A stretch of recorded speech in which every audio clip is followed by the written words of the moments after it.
Hi, I'm Ron Ario. Today I want to talk to you about fear, and want to share a story about my greatest fear in life and how I chose to go after my greatest fear with the intention that if I can conquer that fear, then I can conquer anything in life. So, acting was my absolute greatest fear in life. Why? Because, one, I'm a hearing impaired individual from birth. And I had built up so many insecurities and so many inferiority complexes around my own hearing and so much self-shame that I created a persona. And this persona was one that I am fully together, I can accomplish anything, and I'm unbreakable, which was pretty much the opposite of what I felt like on the inside. But this persona I couldn't deviate from.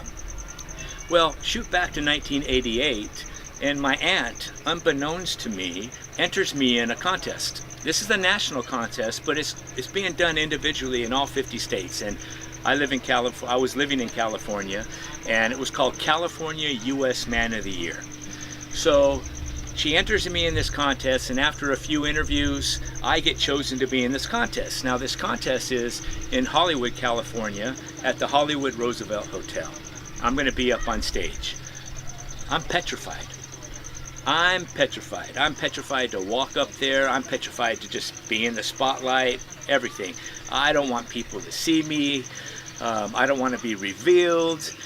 And so what I decided to do is go take an acting class, and a commercial acting class. And the whole goal of this was just overcome my fear, was break through this fear.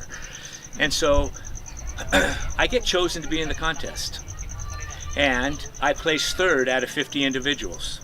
Now, there's a casting director as one of the judges for the contest. His name is Schaefer. Now, Gary was a casting director for Vegas, Charlie's Angels, also Columbia Studios, and other popular shows back then.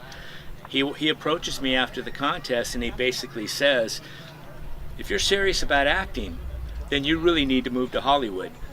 So in that moment, I made up a story. I said, I'm planning to come back in 2 weeks.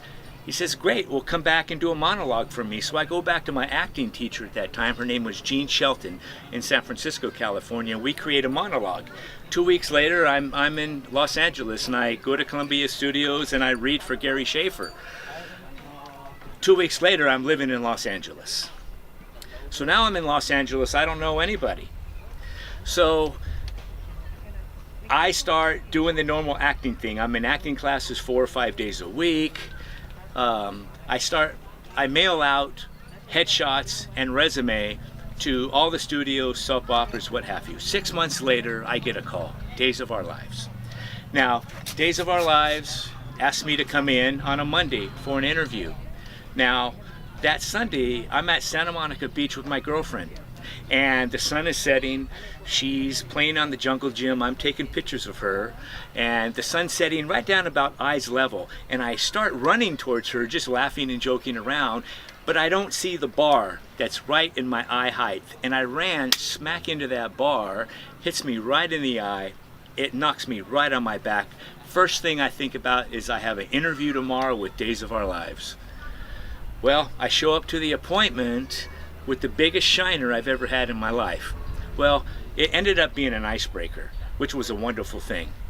And 2 weeks later, I had a part on Days of Our Lives. The casting director allowed my eye to heal. And 2 weeks later, I have a part on Days of Our Lives. I actually ended up having about 40 different parts on Young and the Restless as well. But the point of this story is this. I went after my greatest fear in life. And that really unlocked my potential. So I encourage you, fear is the path to your destiny.